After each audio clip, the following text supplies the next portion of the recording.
In this video, I'm going to show you how to get amazing quality acoustic guitar recordings using a single condenser microphone from home.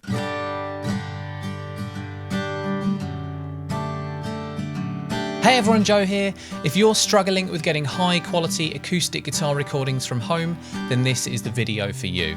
I recently had a subscriber contacting me. He was struggling with getting a high quality, crisp, clear acoustic guitar recording from home. So I thought I'd share with you my recommendations on how you can achieve this too. This tutorial will be split into 3 parts. Firstly, I'm going to go over the equipment that you need. I'll give you microphone recommendations if you don't already have a mic, room treatment, audio interface, and everything else that you'll need.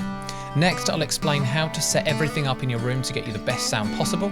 And finally, we'll record some acoustic guitar and you'll be able to hear the results in this video. I'll also drop in some extra tips at the end on how you can advance your setup further to increase your flexibility with recording. Let's get started. So the first and most important piece of gear, of course, is the guitar itself. Now, it doesn't matter what you're recording here, whether you've got a nylon strings, a classical guitar, a steel string guitar, an electroacoustic, it doesn't matter. The important thing is that it's set up nicely, you've got fresh strings on there, you like the sound of your guitar. But what you're recording, in this case the guitar, is by far the most important thing. It doesn't matter how great your equipment is, your recording skills, your mixing skills, if the original source instrument doesn't sound good to begin with, you're going to have a hard time getting a good result out of it. Next up is the microphone. Now, you might already have a good quality condenser microphone. If so, great. If not, you can either pick yourself up a large diaphragm condenser mic like this. This is the AT2035 Audio-Technica. Really great, relatively budget microphone, picking up nice warm acoustic guitar recordings. Or you can get yourself a small diaphragm condenser microphone, also known as a pencil condenser. This is the Rode NT5. They tend to be slightly more direct and detailed in the way they record. But if we're talking about your first condenser microphone here, one that will give you a lot of flexibility, I'd recommend getting a large diaphragm condenser microphone like the Audio-Technica here. Another option would be the Rode NT1A. And then aside from that, you're going to need your audio interface with an XLR input. You're going to need your XLR cable, and you're going to need a mic stand for the microphone. You could record using a USB microphone, but if you want the best quality possible from home, then I do recommend getting yourself an audio interface and going for an XLR connected microphone. And finally, I recommend getting yourself some acoustic treatment if you don't have that already. Now, if you're recording at home, I appreciate that you're not necessarily going to have the best available recording space if you're recording in a bedroom or a living room or a garage, something like that. So the room itself probably isn't going to sound too great. The reflections that bounce off the walls and back into the microphone can really affect your recordings. So for recording at home, we're not in a dedicated studio. I just recommend getting as much acoustic treatment to dampen those reflections as possible. Ideally, you want to get yourself some professional acoustic panels, some bass traps, things like that, but that's going to cost you a fair bit. If you're just getting started, if you want to get a good recording on a budget, you can get yourself some of the cheap foam panels just to get yourself started. It will help dampen some of those reflections.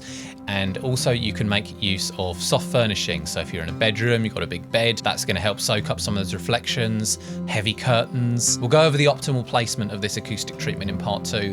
One other thing you could consider is getting yourself a reflection filter like this one here.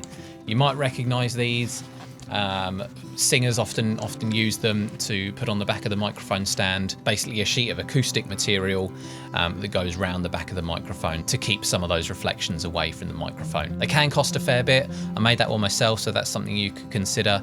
But if you're serious about getting a quality acoustic guitar recording and you don't have the space or resources to treat the whole room, then a reflection filter can help. Now let's talk about getting things set up in the room. Now, the first thing to consider when you're recording your acoustic guitar is, are you recording in the best room for the job? Now, I know at home you're going to be limited in where you can record, but ideally you want to be avoiding very large rooms that have a lot of natural reverb, a lot of hard surfaces, like a kitchen diner, for example. try and stick to a room that's maybe smaller and that has as few hard surfaces as possible, somewhere with a lot of soft furnishings like a bed maybe and a sofa, heavy curtains, and then consider where you're going to sit when you're playing. Ideally, you want to avoid the corners of the rooms because you're going to get a lot of bass build up there. You also don't want to be bang in the centre of a square room because that's where a lot of the reflections from all sides are going to convene. And then you'd be setting your microphone up in front of your guitar. In terms of the acoustic treatment, ideally you want something that's going to dampen the reflections behind the microphone because that's where the sound waves from your guitar, the direction they're going to be heading in primarily. That's then going to bounce back and into the microphone. You're going to pick up a lot of unwanted room sound. Now, if we were in a professional studio, then that might be a good thing if your studio is all tuned to have a very nice natural reverb. But if you're recording at home with budget gear, you just want to try and avoid the reflections where possible. Then you're also going to want something absorbent behind you as well, because the reflections from behind you are going to be coming back into the front of the mic and getting picked up on your recordings. So as I said, soft furnishings can work, but ideally you want to get yourself some proper acoustic panels. Now you can get some high quality handmade Rockwell panels that are tuned to pick up an even balance of all frequencies. These are going to set you back a fair amount though, so even if you can't afford something like that, just the basic foam panels are going to still be of a great help, much better than just having bare walls. Then make sure you're sitting comfortably. You don't want to be uncomfortable during the recording process. It can affect your recordings. And then get your mic set up on its mic stand in front of your guitar, pointing at the guitar, and your XLR cable in your mic and then plugged into your audio interface. Now it's time to consider the mic placement. And this makes a huge difference in how your recordings are going to sound. And a lot of it's subjective, how you'd like your acoustic guitar to sound. A lot of it depends on the sound you're going for. It depends what the song is supposed to sound like. But ultimately, the more the microphone is pointing towards the sound hole, the bassier of a tone you're going to get.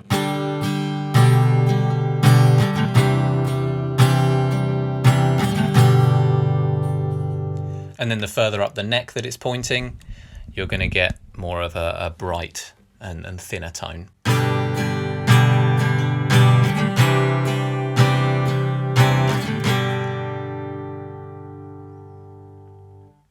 Of course, the kind of tone that you want depends on the song. If you're going for a purely rhythmic thing with the acoustic guitar, maybe just in the background of some rock music or pop music, then you might want to go for a thinner tone. But if it's a solo acoustic piece, you might want to go for something warmer. Now, a good rule of thumb, if you're just not sure and you want to just do something to try out, you can always go back to it later. If you just want to get started, then a good rule of thumb is pointing somewhere in between the 12th fret and the sound hole. So we're going to go bang in the middle here and have a listen to what that sounds like.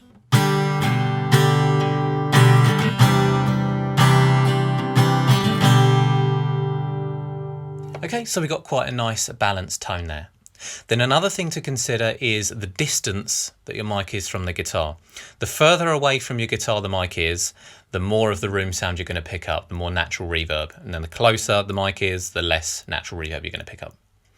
Now, some suggest keeping it relatively distant from the guitar, so to make it more natural, and because if you were listening to someone play acoustic guitar, then you wouldn't be right up close to it. But the thing with this is if your room doesn't sound great, if you're still in the early stages of building up your home studio, then it's probably best to avoid as much of the natural reflections as possible.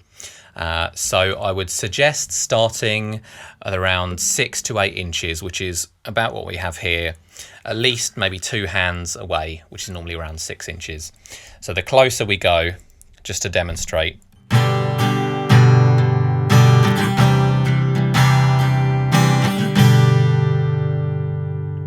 the less natural room reverb we have, the less of the natural reflections we're picking up. And then if we move this further away, maybe around a foot or more,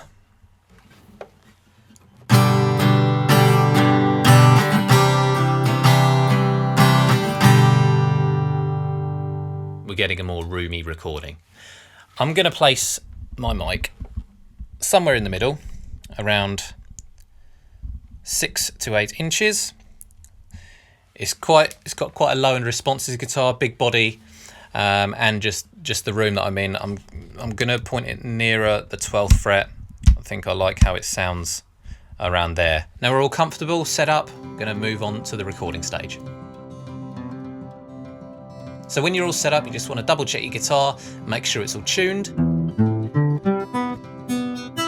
Okay, that's all in tune. My strings are relatively fresh and comfortable, happy with the sound. So it's time to take a test recording. Now, as I mentioned before, you can experiment. You can listen back to your test recording, and I recommend that you do, and make some changes based on the mic position. Best to do that before, make sure everything sounds right before you do a full take.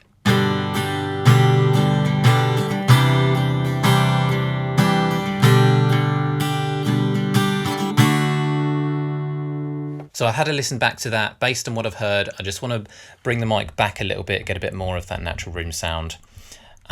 Also, it will help bring some of the low end down. And one thing I will point out is that some microphones have switches on, so that cut the low end, high pass filters, pads. Just double check that those are off, or if they're on, then make sure you know exactly what they're doing and why you have them on. I'm going to go for a full take now.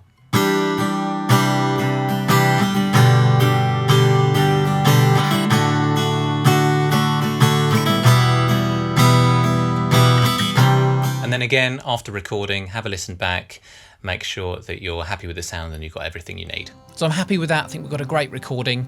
One other thing I would suggest is if you're willing to invest a little bit more in your equipment later down the line, you want to try a few different recording techniques, consider getting yourself a second microphone. If you get yourself a second microphone, whether that's a second pencil condenser to match your first one, or even if you have two different microphones, or if you want to go for two large diaphragm condensers, having two microphones can really open up your possibilities and give you the opportunity to try out different recording techniques. One of my personal favorite recording techniques is the XY configuration, where you have your two microphones sort of adjacent to each other like that, one pointing towards the neck of the guitar, one pointing more towards the sound hole, and you can get a really nice blend between the two, and also it helps create a nice stereo effect. If you already have two microphones, then that's great. Feel free to give it a go.